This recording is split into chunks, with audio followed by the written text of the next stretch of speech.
Is being an F1 the same as being a glorified secretary? That's what we're going to be talking about this week. So, Ams, when you're an F1, did you feel like a glorified secretary? We have to be honest. So, yes. That's the end of the show. Now, let's go through it, man. So why are we talking about a secretary and a secretary's role, and why are people saying that? So this episode's coming off of the back of a tweet, essentially, we saw where someone said, F1 is being like a glorified secretary. And the question we want to explore is it really? And then what we're going to do is we're going to go through some tips to be an actually really good F1. I don't know if I really was, but I know what a really good F1 looks like now. So Abdul, let's start off with, what is it that we're actually comparing when we say a glorified secretary? What are we referring to? So let's take it a step back. Let's try get to the crux of what it means to be an F1. I can get where people come and say, it's the same as being a secretary, a note taker. Let's be honest, when you're F1, you really are at the bottom of the food chain, you're at the bottom of the hierarchy. If there are notes to be taken, you are most likely going to be scribing. Yeah. If there are calls to be made, you are going to be making those calls. Mm-hmm. If there are things to request, you are going to be requesting them. And it's a lot of clerical duties in the sense, you're making things happen. Mm-hmm. And unfortunately, a lot of that stuff is mundane. Yeah. And a lot of writing, requesting, calling. Mm-hmm. And I think that's where the concept of being a glorified secretary comes from. I don't know if that's how you perceive it. No, I agree. I think what we're comparing is that, isn't it? The idea that a referral needs to be done, and the person doing it is going to be the F1, or the person that needs to organize the CT scan, it's the F1 doing it. You're the one that's carrying out a lot of the jobs, the famous job list that we talk about. But really and truly, you have to ask this question though. What did you expect on your first day as a doctor? What, for you to be really making the big decisions for people's lives? Yeah, people have come in with a perforated bowel, and you want to be on your first day the guy do you really want that responsibility? Ask yourself that question. True. So that's an interesting question. So let me think, looking back, what I actually thought it means to be an F1. I knew there'd be a ward round because you kind of get that drummed into you from medical school as soon as you start clinical placement. And I knew the on-call thing where you get called to sick patients. Yeah. But really true, I never knew about all the stuff that happens in between. Yeah. Which is where the bulk of the F1 role lies. Mm-hmm. And only once you do it, you then make sense of it. But the caveat to all is, as you get more senior, all those difficult mundane jobs become lesser and lesser and lesser. Like you said, right? Yeah. It's a bit boring. Let's just be frank about it. It's a bit boring having to do a 4-page referral form and sit out and look at several different... It's data entry, essentially, what you're doing. So it's a bit boring, okay? But it's important. Think about it. How else are you going to communicate something across to the... Say you need to get a scan. How else will the radiologist ever know what are you looking for? Why are you looking for it? Why do you need that modality of scan? It has to be someone. And the consultant, the registrars, they've got important things to be doing. Right. And I guess it's and I think filling out and doing those tasks, right, I think you then get a real understanding for why you do it. Think about it. Otherwise, how will you truly know why you're using the CT scan? Why do you need a CT angio and not a non-contrast CT? Do you know what it is though? What I think happens is, because you're so busy and you're looking after so many patients and so many scans need to be requested, so many referrals need to be made, you go into a mode of banging out your jobs list, right? You want to tick it off, and you sometimes forget that, okay, we're doing abdominal x-ray on a patient with abdominal pain and distension to rule out obstruction, right? It doesn't become that. It becomes patient X needs an abdominal x-ray, tick it off the list and move on. Request it, right? And it's the fact that you're requesting so many things, you're running around making sure things happen, that you feel like you're doing less clinical stuff. But if you take a step back and be like, okay, we're doing a blood test on X, Y, and Z, or we're speaking to radiology, or we're speaking to I2 to get a bed ready for someone that may go in for an emergency laparotomy for a perfed bowel, right? So maybe that's where it stems from. So what we should do then is let's talk about the thing that medical school doesn't teach you.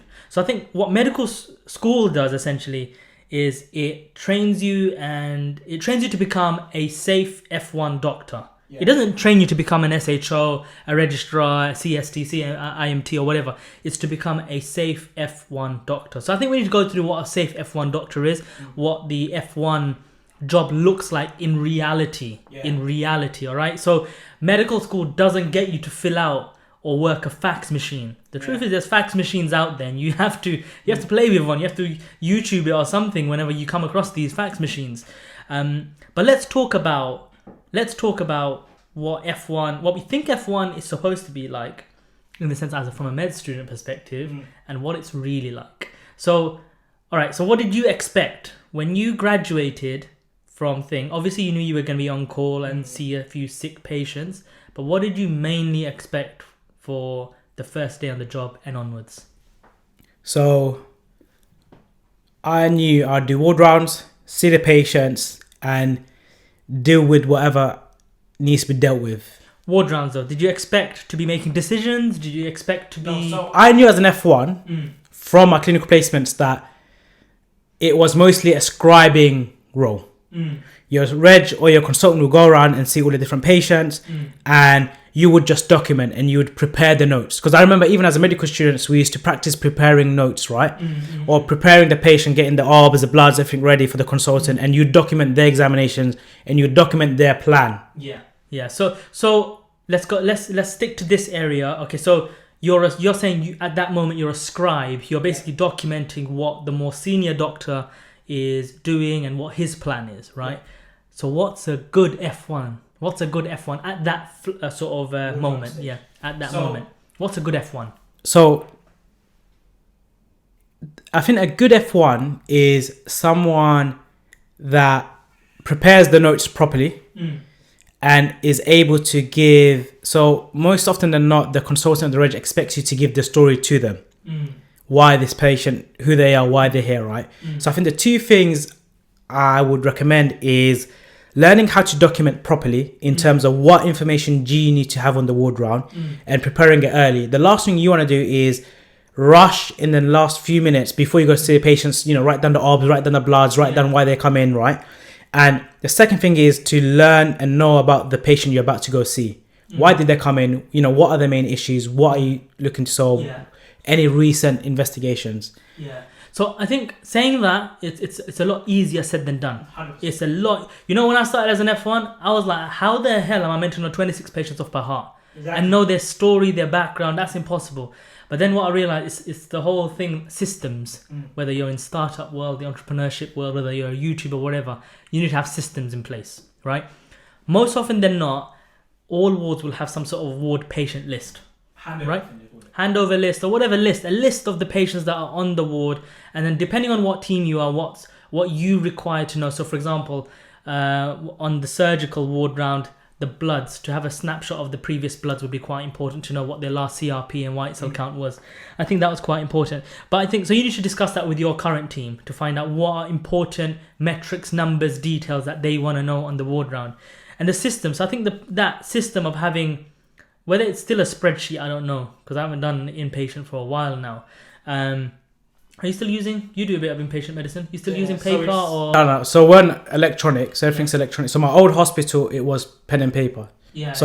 Physical paper, and you kind of document and you look at the results on the computer and copy it down. So it's important to have patient summaries. And now this is, I want to pick up on this point. So you said to be prepared, to know about it. Now, I'm really I was an F1, I was really terrible at this because I would turn up to work when I was scheduled to work. Okay. Not a minute before. So I was very different to me then. I refused to, it's not I refused. It was just a bad timing, man. When you're more likely to be late to an event or whatever when that place is really close to you. I was working down the road, but for some reason it took me longer to go up the 11, 12 floors than to get to the hospital itself. So I got there pretty much on the dot of when I was supposed to start work. So did you prepare then as soon as you went in? I started prep when I got there, but there was a problem though. What? The ward round would start then too. So the good thing was I had a partner, and they were way more on it than me. They would be there earlier before, and I used to say why, man? We're not scheduled to be there. We can start now. But I think there was a discussion with the team, and what happened was, I remember it evolved over time. Once we raised it, what happened was there was like a 15 or 20 minute window from the time I was supposed to be there, right, to start in ward round. Right. So I think something important here is, with your team, if you need like a certain adjustment to be made, right? Can you give me 15 minutes to prepare for the ward round? Because preparation will make that ward round smoother. A lot easier, yeah. Right? So I think preparation is key. Preparation absolutely is key. You should know your patients. But I think find a way that works for you without working excess hours. Because remember this, you might say, someone might say, come half an hour early every day. 30 minutes every single day times 5 times by the number of months you're there in that shift is a lot of hours, and you're not paid. You're not paid for it. What's your stance on that? So even now, while locuming, I always went in early. It's opposite to medical school. So medical school I went late and you were always on time. But for work, for some reason, I always got into the habit. Do you know why though? I like to go in early, have a look at the board, see what the situation is, making myself a cup of tea, coffee, chill, relax, prepare stuff, right? Yeah. I hated being unprepared. I hated the consultant coming in saying who's X, Y, and Z, what are the bloods like, what are the situation. I wanted to be prepared. But did your ward round start when you were supposed to start? So let's say ward round started at... So my first F1 job was general surgery. Ward round started at 8 because they had to be in theatres for 8:30 for their list. Okay, fine. So I would come in from 7:30, prepare it for 8. And you know how surgeons are, right? The ward round was done in 15 minutes. Yeah. So, but I needed to be able to prepare the content or the ward round notes before... It was it. I would not be able to function with that much pressure when people are looking over your shoulder like, are you done? We need to go. And that happened. So, yeah, saying that though, right, that you just brought to mind some incredible advice that I got from an ST7 or something, a super senior registrar.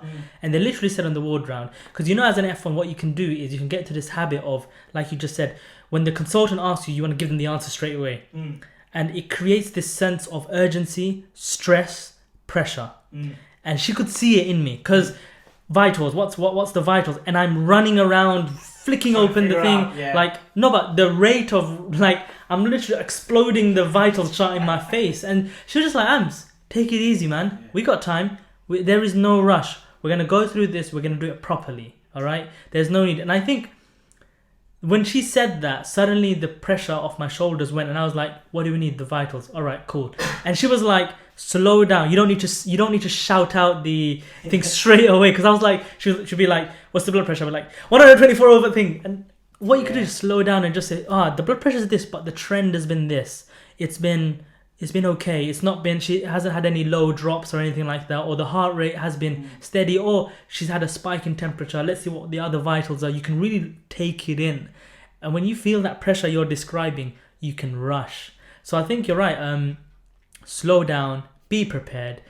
But I'm gonna add the caveat of I don't think everyone should be coming in early. Yeah, I agree with you. You shouldn't. So you should work the times you're designated to work, because you're not getting paid for it either, right? But I myself am someone, even non-clinical jobs. So when I was working in retail or in shops or whatever, I used to always go in early anyway. That's my nature, right? Yeah. And I think my dad instilled that, like, go work on time. You know, something might happen, things might be difficult on the route there. No, turn up on time for sure, man. No, for me, it was always go early, innit? Like always, like that. That's always been my thing, right? So that. But I remembered the one frustrating thing that you can never prepare for is missing notes. Yeah. Wherever, unless it's electronic, which is different. But we spend a lot of time, you know, like someone might take the notes and push it back, or the nurse might take it, the physio, the therapist, whatever, right? And you're faffing around. But I think the advice you give is good. It's we ourselves create a sense of urgency and rush, and that makes us even more stressed in what is already a stressful job, especially when you're starting out. So I think taking a step back, taking your time is important. And I think and it seems to be the senior clinicians that are saying this. Yeah, absolutely. And it's like, nothing is going to change that drastically unless they're super unwell a minute or two and taking your time with it, and more likely you're going to do it properly. So yeah, I think those are sound bits for like a ward round. So the ward round, So the ward round, so you go around the ward round, you see your patients, consultants with you, or the registrars with you.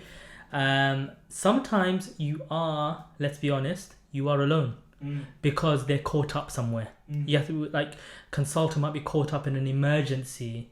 where he's walked in, and if you're part of a surgical team, he's in the laparotomy supporting. There is no way he's going to be out of there. Or your CST, your SHO, they're caught up as well in another theatre. So sometimes you can be in situations where you are alone as an F1, right? Let's not shy away from that. What does a good F1 do in that moment? So that was one of my fears. One of my biggest fears was having to do a ward round or see patients by myself, because I thought I was weak clinically and I might not make the right decisions. And it's so difficult in the beginning. Like, what are you looking for? Like, do you send them home? Do you keep them? Do you change antibiotics? All of that was such a blur, right? And I think it comes back to what you said, is having systems and processes in place. Yeah.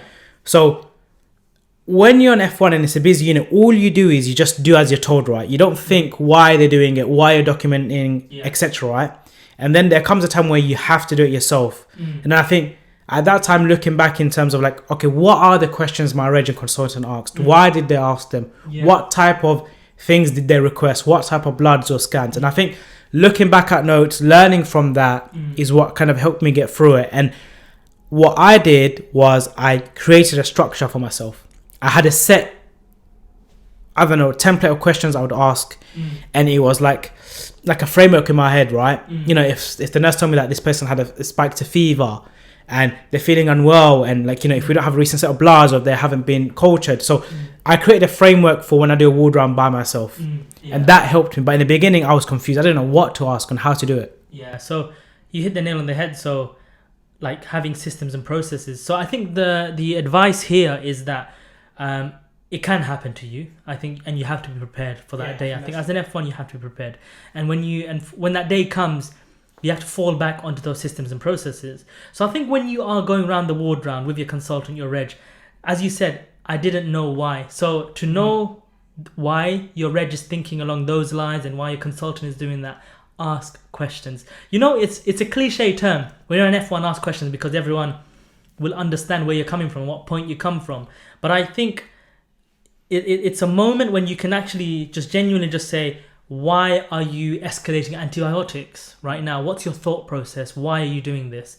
Or why have you chosen this particular antibiotic? Why are we swabbing? Why are we doing this CT scan or an MRI? Why are we not doing an ultrasound scan? So it's important to ask those questions, and then it's important to do reading. Invest in yourself, invest in your knowledge, because you can utilize that when the time comes, right? So if you see a surgical procedure or something that's happening, wound care, for example, right? Wound care is not taught very well at med school level. I started on vascular. So learning after like amputations, what a VAC dressing was, what all these Aquacel dressings was, and why they were chosen, it's quite important, because somewhere down the line, even as an SHO, you see a certain type of wound in A&E, and the question is, okay, then what do you dress it with? Yeah.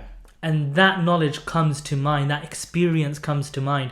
So I would say ask a lot of questions to understand your team's decisions, your consultant's decisions, your registrar's decisions. And then I think then you have to remember your basics, right? Your ABCDE, your primary assessment. And then one thing, I've never been afraid of this. I've never been afraid of calling and asking for help.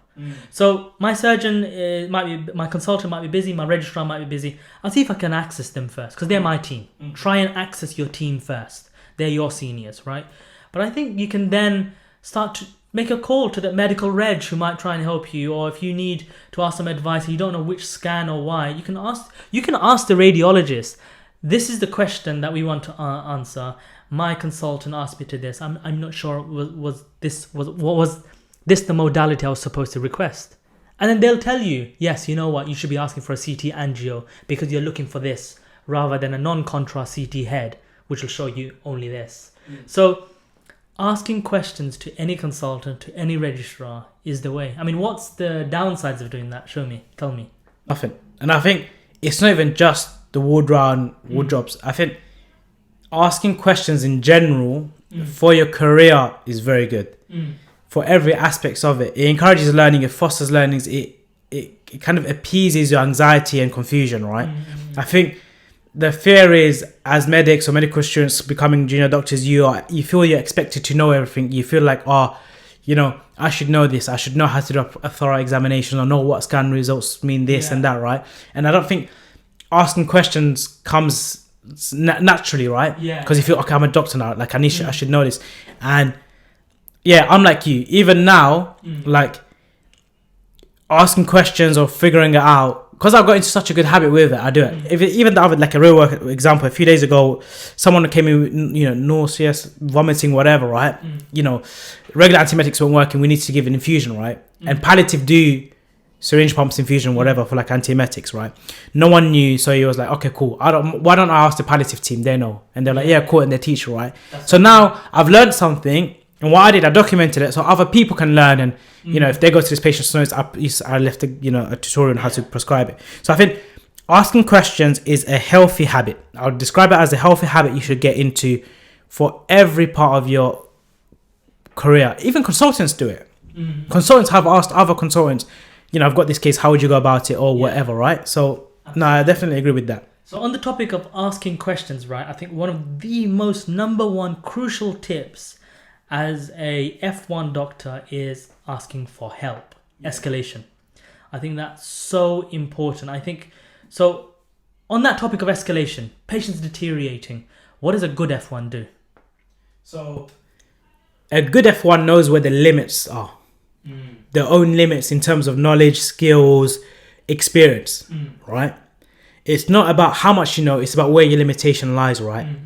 And the most important thing, and the teacher in pretty much every med school, I'm sure, is you need to know when you're out of depth, and you need to call your seniors, right? It can be a SHO, it can be a reg, it can be consultant, whatever. There is a structure to follow. I think the most important thing is understanding your limitations and knowing when to ask for help. And I knew, so funny enough, right? In the beginning, you feel you don't know anything. And then you go through F1 and your confidence increases. You start to do nights, you start to do weekends, you start getting experience of managing and handling unwell patients, right? And then they get to a point, I don't know if you experience where you feel like, yeah, I'm all right, you know, I'm confident, I can handle things. And then something happens. Yes. And you get humbled, right? Yes. And for me, it was I'll say, you know, we can say it for a different video, but it was a lady at night that was hyperglycemic, and she was having repeated stat doses of insulin, and the nurses weren't recording it properly. And there was a point where we rushed and gave something, right? And you're supposed to monitor it. And her BMs dropped to less than like 2, right? And then the Peerr score got caught out, right? And that was a very humbling, a very scary experience. But it made me realize that, yo, like, you don't know everything. You don't have all the experience in the world. You got this false sense of, I don't know, whatever it's called. But then I started to take a step back and be like, okay, I have limitations, and I have to stay within those limits. Yeah, no, completely agree. I think that pattern exists for anything, though. You have this period of I know nothing, I know everything. Oh crap, I actually don't know nothing, and then you steady on. I think we see this pattern amongst like the middle graders. I think the most, right? You sit your MRCS, your MRCP, you know everything, and you make a big mistake. And I've noticed it as well, because I had this discussion once with this really senior registrar becoming a consultant, and I said, you know what? It's really easy to refer to you. Like you just kind of take what I say, and he goes, it's because if you're worried enough to come to me because you want to admit this patient, I trust your sense of judgment. I trust your concern, and really and truly, you're probably concerned enough because you need my help. And I was like, that's exactly why I've sort of come to you, because I need your help on this. And the good thing is, I found like a really good teamwork relationship when specialists understand that, because what happens is, it doesn't mean like straight away, oh, I'm referring to you, must admit. It's, I'm referring to you because I need your help. Whether it's we can find an outpatient pathway or an inpatient pathway, whatever pathway that will meet the patient's care and provide them the best care. But I need fundamentally your help. So I think, referring to the knowledge thing, I think asking for people's experience and thing is absolutely important. In terms of now working your limitations, obviously, so practical tips on how to be a good F1, and in those moments where there's a concern, I think the first thing is gather information. I think what I used to do is rush it a little bit, like rush out crucial detail. It's important to know the patient's background. Why are they in? What are their vitals? A, B, C, D, E. A, B, C, D, E is crucial to you. A, B, C, D, E. Do not forget that. And then knowing where to escalate to. Do you call your team members? Have you got time and all of that jazz? Is the patient stable enough? Or do you put out a crash call? Which one do you go through? I think you need to be able to recognize that. And I think you do the ALS course and they make you do that as an F1, don't they? Yeah, you've changed that. You have to do ALS, which is very good actually. So absolutely critical, knowing when to escalate. But yeah, I think when you're called about any concerns, when you're reviewing someone, gather information and then make the decision. Do I call someone? Have I got time to call my own team, or can I continue to gather more information? And then act on that, right? Don't think you can just sit there, patients are deteriorating, and you're going to do everything yourself. Yeah. If you need an arrest call put out, you have to put it out. And I think the other thing is, you'd rather put out an arrest call, get it wrong, than sit there and get in big trouble. Because you're just faffing around with a deteriorating patient. So recognize your limits, ask for help, escalate when needed. And I think off the back of that, what makes a good F1 in those situations is you can still be helpful when you call for help. In the sense that, someone's become septic or they're acutely unwell, you've called for help and help is arriving and they're assessing now is a time for you to maybe prepare, are you going to culture them? Are you going to repeat set of bloods? Are you going to book a portable x-ray or whatever it is? Yeah. So I think making yourself useful in that moment in time is good. And I agree with you. Like, if you're thinking about calling for help, if you feel like you're out of your depth, do it. It's better to be wrong than to miss the boat and be in a far worse situation than not. So yeah, I agree. Absolutely. All right. So we've gone through the ward round. We've gone through escalating, asking for help, asking questions. The next one on my list is, let's talk a little bit about the on-call shift, the out-of-hours on-call. So what usually happens, say at 5 p.m, you're holding the bleep. What happens? So generally, from the normal rota is 9 to 5, it's the day job. And then on-call is from 5 to 9 or whatever it is. And that evening is essentially you are the on-call either on the wards or on the take side, and you're essentially, so we'll talk about the wards. So if you're the ward on-call doctor, you are essentially dealing with any issues that arise during that time frame, and nurses are either calling you because they need help or they need something to be done for a patient, or the day team who have now left after 5 o'clock have left you handover jobs, right? Which are essentially chase certain bloods because they're important, or chase certain scans because you're worried about something, right? So it's a combination of doing the jobs that were handed over to you, in addition to dealing with the queries and issues that you get bleeped for, right? I don't know if you want to elaborate on that, or if there's anything else. No, I think that's essentially what it is. Jobs get handed over to you and the ward get to call you for any assistance, right? I think let's talk a bit about a good F1 now. But now, before talking about the person who's on call, I'm going to talk to the F1s who are not on call and ready to hand over jobs. Okay. Number one, clarify if that job needs to be done out of hours. It's so important because as an on-call doctor, you could be flooded with jobs. Easily. Right? You can be flooded. And let's not forget, it's not just the jobs that you handed over. The questions, the queries, the assistants, the deteriorating patients, the nurses are going to be bleeping you. So the F1s who are not on call, right, be nice to your colleagues. Find out if your job needs to be done out of hours, right? Ask your reg, ask your consultant. If it's at the end of the day, just make a quick discussion, make a call. Does this set of bloods need to be done out of hours because we've not managed to do it yet? They'll tell you it's absolutely important, and then can you tell the on-call to action it or arrange X, Y, and Z from following it up, right?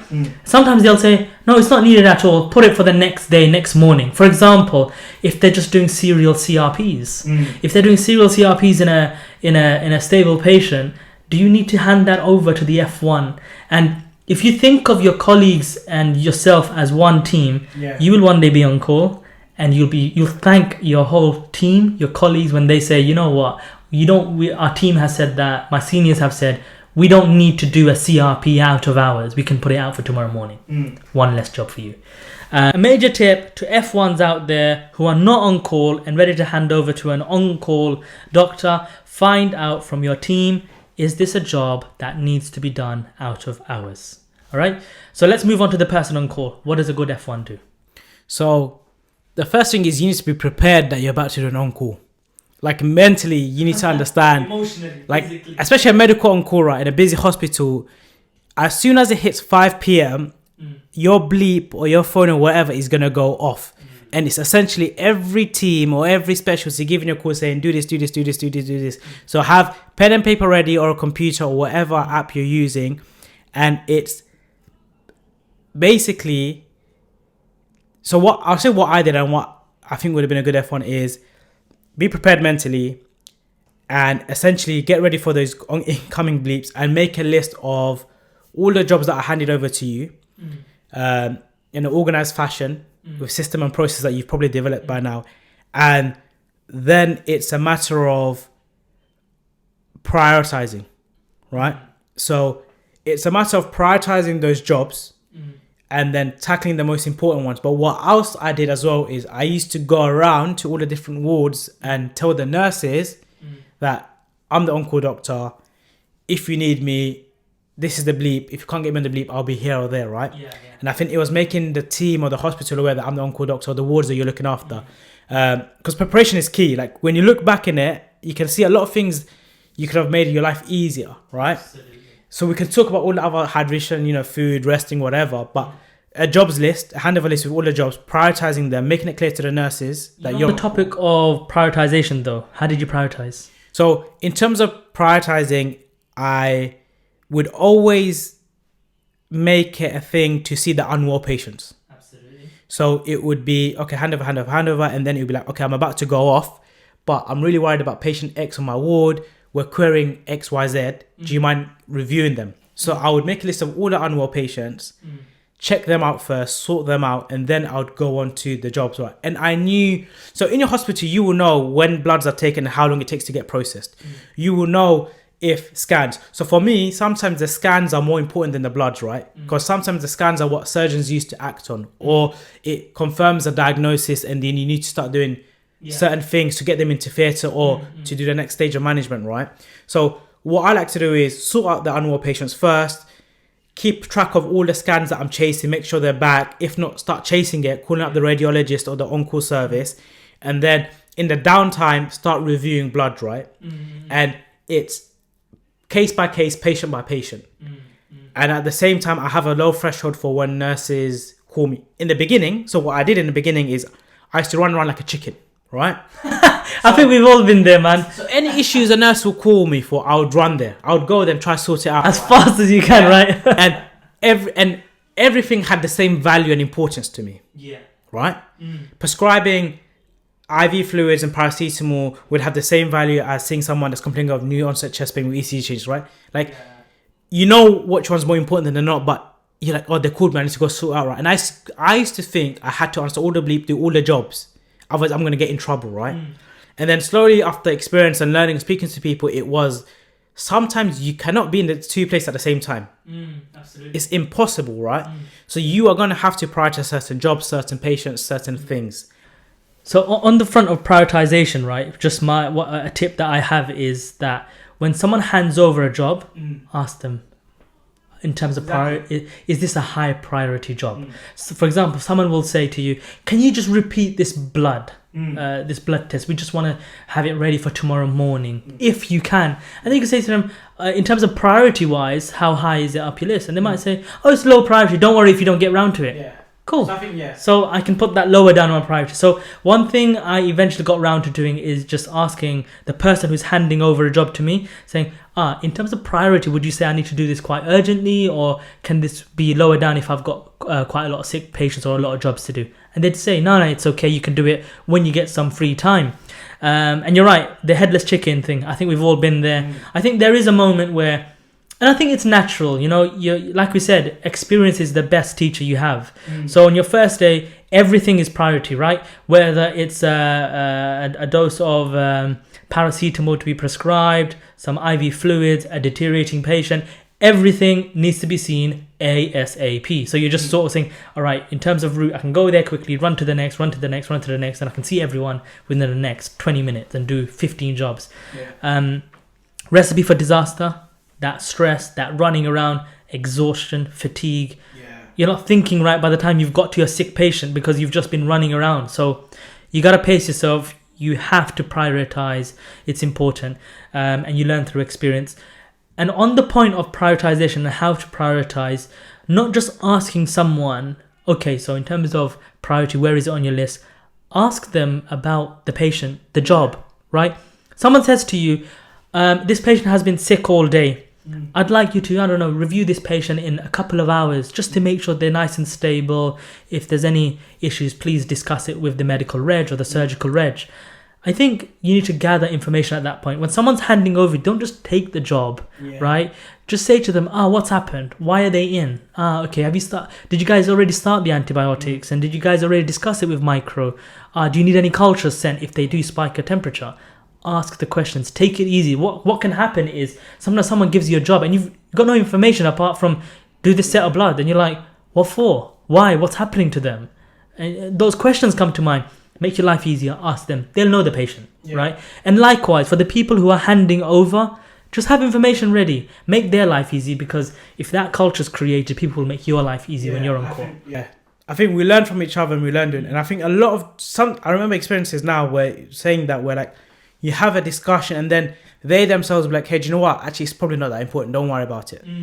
Because when you engage in that discussion, you're bouncing ideas off and it's like, is it really necessary? Is it an on-call thing? Can you wait till tomorrow? Can you wait for the day team?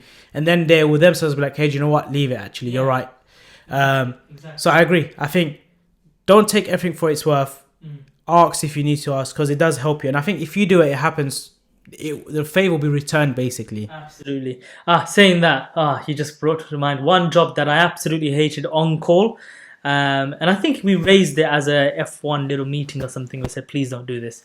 Reboarding drug charts. My God. So basically, a drug chart will have 20 odd drugs, 30 drugs if you've got like a patient with loads of comorbidities. If you leave that and you just leave at 5 p.m., there's no space to sign drugs, right? And the nurse needs to give the 6 p.m. drugs. They're going to bleep the F1 doctor because they need it prescribed. It's legally needed, right? And to reboard a drug chart, 20 drugs, prescribing, dose, looking at what it is it needed, all of that jazz can take up a lot of time. If it's just, imagine just a couple of patients, they say, reboard all of their drug charts. It used to do my head in. So again, speaking to the guys who are not on call, you'll one day be on call, and trust me, you don't want this job. Please just make sure your drug charts, if it's electronic, I think life is easier because it just goes on. But if it's paper drug charts, just please have them boarded. That's a job you do not want on call. Definitely. Right. All right. What things happen on call then? So let's talk about now being bleeped. So scenario is that you're on call, you're doing some of the handover jobs, and the bleep goes off. What's a common request? What happens? Why do you get bleeped? So I know this is the bane and everyone's thinking it, and I'm gonna say it's most often than not, it's either unwell patient where a nurse or a team has genuine concern, or it's stuff like they need analgesia prescribed or IV fluids prescribed, or it will be like the patient is sleeping, shall I wake them up to do OBS, or like, you know, the BMs are running high, right? So I categorize as the minor jobs, and then there's the really unwell jobs, right? And I know a lot of medics and a lot of F1s FTs get frustrated by the mundane stuff where, one, like you said, the day team could have sorted it out. They could have prescribed fluids, right? You're not prescribing fluids you can do it for hours on end. Prescribing analgesia. And then the nurses sometimes calling for issues that aren't what you call on call. They could have been addressed, or they're not in urgency, right? And the worst thing is they will bleep you multiple times for that one job because you haven't done it, right? So that's that side. And then the other one is genuine concern by the nursing team or staff. Let's talk about the other job that you just said you felt like it's not such an important job, being bleeped most of the time. What about it is annoying? What about it is annoying? So what tends to find it annoying? So for me, it's if I told you I'm going to come sort something out, or so the hospital I worked in didn't have electronic prescribing or whatever, right? You have to physically go to the ward to do the drug chart or prescribe analgesia or do something, right? So my thing was, if I've told you I'm busy or I'm going to come round and do it when I get some time, like for me, I expect that to be like acknowledged and like, okay, cool, he's busy. Let's not bother him anymore, right? Problem is, when you go to see an unwell patient and the bleep is kicking off, you don't know who's bleeping you, right? So you have to remove yourself from that environment, go to your phone, pick it up, and then lo and behold, it's the same nurse, and it's like, are you coming? It's been half an hour. Are you coming? It's been an hour, right? Yeah. So that stuff is frustrating because you're fighting, right? You need to be most places at the same time, and fair enough, sometimes you do forget, and I probably have forgotten, right? But it's like, so my problem was, right, I never questioned it or got to the root of it. It's like, are they in pain, or are you prescribing analgesics for the sake of it? When I start doing it, it's like, is the patient in pain? They're like, no. And then it's like, why do you want analgesics? It's like, oh no, I just thought it might be worth it because the patient just came out of theatre or whatever, right?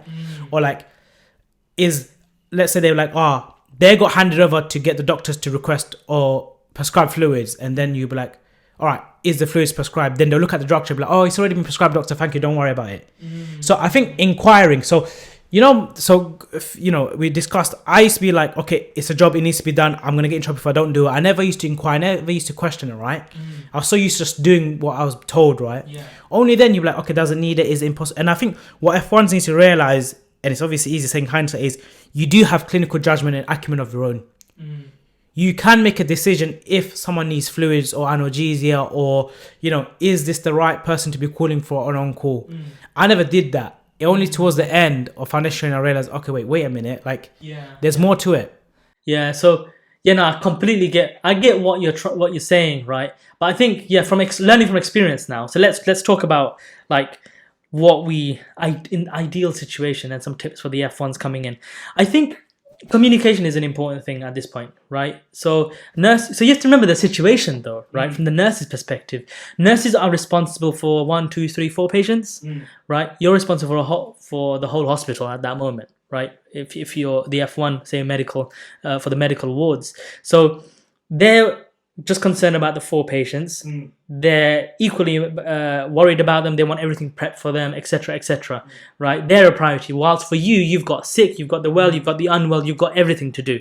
So I think it's difficult. And I think this is where, as a team, as an MDT team, nurses, physios, us, everyone, we have to communicate to each other like, you need IV fluids. Okay, fine. I've actually got really unsick patients. I'm probably going to be busy for the next 2 hours.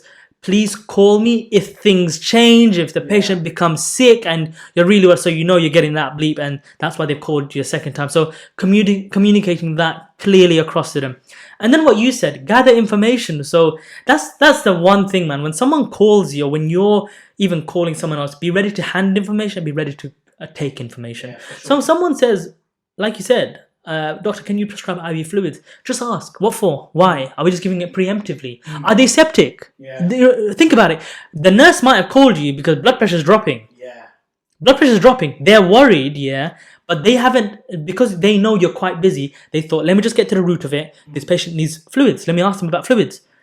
Why don't you need to ask some questions. Why does he need fluids? Is it part of the day plan? Is it just to keep them hydrated, or are they septic and crashing?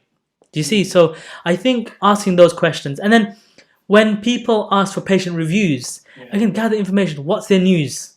That is the news system is so important. Their rest rate, their temperature, their blood pressure, their heart rate. It gives you valuable information. So I keep saying this in this podcast. I keep saying this, but gather information. That is the number one tip that you need as an F1. Okay, fine. And I can understand why it gets annoying when it's constantly bugging you, and it might be a system thing, isn't it? You got this bleep that goes off. You don't know who's calling, how much of a priority is it, and it's just going off and off and off. So let's talk about your sick ones now. What do you do when you're like seeing a sick patient and that bleep's going off? So on-call in itself is anxiety driven, overwhelming. You're going to be dealing with sick patients. Then you're in a hospital, right? So in the beginning, what I did was in the middle of reviewing patients or whatever, even if the bleep went off, like I'll go answer it, come back, put gloves on, because you don't want to miss a bleep, right? You just like, I was like so caught up, like I can't miss a bleep, I can't miss something, right? Something important might come up, right? So for me, in the beginning, it was just running like headless chicken, reviewing unwell patients, doing that beeping, whatever, right? And then what I learned afterwards, and it might be a good tip, is like, if you're dealing with someone unwell, what I did afterwards, like I would take my bleep off, give it to a nurse or someone to answer it and be like, yo, he's seeing a really unwell patient. Is it important? I can go get him for you, or they will just communicate, or you'll be like, okay, he'll get back to you in like 5-10 minutes. And I think that solved a lot of issues right? That is probably the best tip, because when an unwell patient is there in front of you, you need to deal with it. You need to sort out. Because like you said, you might end up in a bigger mess because you want to answer the bleep for someone that needs fluids or analgesia, and you come back and you miss something important, or you haven't escalated in good, appropriate time, right? I think that's probably the best tip I can give. I think that's it. I think what you just said is vital. Work as a team. Teamwork is important, right? So if you've got an HCA, if you've got a fellow colleague, if you've got a nurse next to you, just say, hey, do you mind just calling this number back and telling them the situation, take a message if need be, or say I'll get back to them. So that's really important. And the other thing is just to understand, if you're with someone who's really sick and someone else is with someone really sick and they also want a review and you can't leave this patient, they can put out a pre-arrest call. Exactly, so there is an arrest call that they can put out, and then a team will be there, team will be here. So it's really important. I think one tip someone told me, one of my SHOs, really grateful to him for this tip, is that when you're with a sick patient, do not leave. Do not just leave. Do not just leave for like whatever reason, because if they are really sick, things can change and you need to put out an arrest call or whatever. Exactly. Gather information, examine them, see what's going on. Are they in pain? ECG, bedside tests, get them done. Put out a call if you need to. Call your reg if you need to. Call if your reg is on the ward, just say, hey, I need some help in here, or ask the nurse to go and get them. So don't leave the bedside of a sick patient if they're deteriorating. Absolutely critical information. Put out the arrest bell and be there, and then recognize, if you'll do the ALS course, if you think they're really deteriorating and they're gonna need compressions and CPR and all of that jazz, arrest call, and they make the decision. Definitely. And I think stay with the sick patient, because that's when you're on call. That's when you're really on it. And I think the other thing is, you don't need to be the person that bleeps someone else. You can easily ask the sister in charge, bleep my reg, bleep X, Y, and Z, tell them I need help. You don't need to physically be the person bleeping, because there are situations where anyone on the other end of the phone can answer it and put out that call. I've been in that situation actually. I've been in situations where like they're really sick and I know my reg is in the office, and I've literally just turned around and said, I'm not going to leave this patient right now. Can you just run to the reg and tell him to come here, please? I need help.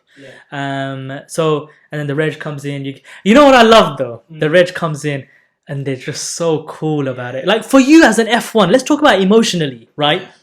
It feels you got, I don't know if you felt this, it feels like you got seconds before the patient dies. Literally, that relief. It feels like seconds. Like if you don't do something in a second, in a split second, they're going to die. And then you see the reg, and then you realize, and then this comes with experience, obviously. You realize there's time to gather information, to examine, to start the fluids, start the antibiotics, re-examine, etc., etc. I think as an F1, I think that's something that you need to be aware of to the people who are listening, is that emotionally it feels like if you don't make a decision in a split second, things will blow up. And the coolness of registrars, you don't understand. When I saw it, I was like, oh, you're just sitting here taking information from me, but look that way, look behind me. You just go see them. I agree. The relief you feel when the reg comes and someone more senior, more experienced takes over the situation is the best feeling in the world. And I agree with you. It feels as if when you're an F1, you don't have any time in the world and you need to do everything within minutes, seconds, right? And then as you get a bit more senior, the time expands in terms of what it can do. And they're like, the patient isn't going to imminently die now, right? Exactly. Unless it's like a crazy situation, like you have time to do bloods, you have time to do a gas, you have time to examine them properly, right? And I think that, so this is why I like medicine, in the sense that, who was it? Mr. Jelani, who said it, is, you cannot shortchange experience. There are things that will only happen and come with experience, and on-call situation is one of them. Like you can be the most academically gifted first center medical student, final year's doctor, whatever, but you cannot be experienced. You do not, like, there are certain situations you're like, okay, now I know he can hold up for a minute or two, whatever. Exactly. No, that is it. It just reminds me of a case when I called the reg and everything, and I'm like, they're in pain. It was like, did you examine them? No. Well, why didn't you examine them? They're not imminently dying. Go and examine them. See what's happening. And they were like, you've got time, man. And he came with me and he just told me what to do. And he said, no, you do it. I'm going to show you how to do this. And he just walked me through it. On-calls. Anything else to say on the on-call front? I think the last thing I would say is, and my reg said it, my surgical reg said it, and I completely, I'm like, yo, my bleep always goes off and, it's frustrating. I'm busy running around. And he said this one thing and till today it stuck with me. He goes, whenever someone bleeps you, in that moment in time, they need your help. No one goes out of their way to bleep anyone. Yeah. Right? If you are bleeped, you are the only person they can call for help. And they need your help in that moment in time. It may be big, it may be small. But if you start seeing it like, yo, this person's bleeping because they need something from me and I'm the only person they can call for help. When you start seeing it like that, in a positive light, then you start to appreciate your role, your responsibilities. And I think it makes it a bit easier to get through the shift. And after that, when I realized, okay, this nurse is calling me, for her, it might be a big thing. She might be a new nurse. For her, prescribing fluids or analgesia might be like important for her, right? She may have had bad experiences and you are that person she needs help from. So if you say it like that, I think that's a good way to put things into perspective. Absolutely. Completely agree with that. All right, guys, this episode has been going on for quite a while now. Let's take a break. Let's stretch our legs. We'll be back tomorrow with part 2.